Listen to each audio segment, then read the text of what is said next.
वंदे वंदे।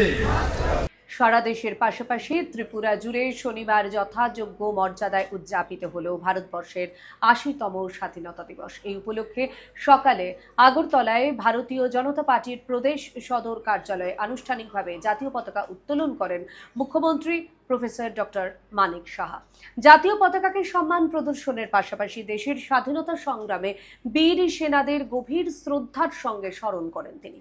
অনুষ্ঠানে মুখ্যমন্ত্রীর সঙ্গে উপস্থিত ছিলেন বিজেপির রাজ্য সভাপতি তথা বিধায়ক অভিষেক দেবরায় সহ দলের শীর্ষ নেতৃত্ব ও কার্যকর্তারা। তো প্রথমে শ্রদ্ধা জ্ঞাপন করব আমাদের যারা বীর আমাদের যারা এই স্বাধীনতার জন্য প্রাণ দিয়েছে, স্বাধীনতা সংগ্রামীদের, এবং আমাদের দেশের সেনা যারা আমার দেশকে রক্ষা করছে, এবং প্রত্যেকটা নাগরিকের প্রতি আহ্বান থাকবে যে দায়িত্বশীল নাগরিক হিসাবে দেশকে এগিয়ে নিয়ে যাওয়ার কাজ করতে হবে। মোদিজি যেভাবে বলছে, দেশাত্মবোধ, জাতীয়তাবাদ প্রত্যেকের মধ্যে যেন জাগ্রত হয় এবং এই দেশকে যেন আমরা সুরক্ষিত রাখতে পারি, এবং যে রক্তের বিনিময়ে, অনেক প্রাণের বিনিময়ে স্বাধীনতা আমরা পেয়েছি, এই স্বাধীনতাকে সংরক্ষিত করে রাখার দায়িত্ব আমাদের, এবং আমাদের ভারতবর্ষ যেন মোদিজির নেতৃত্বে এগিয়ে যায়।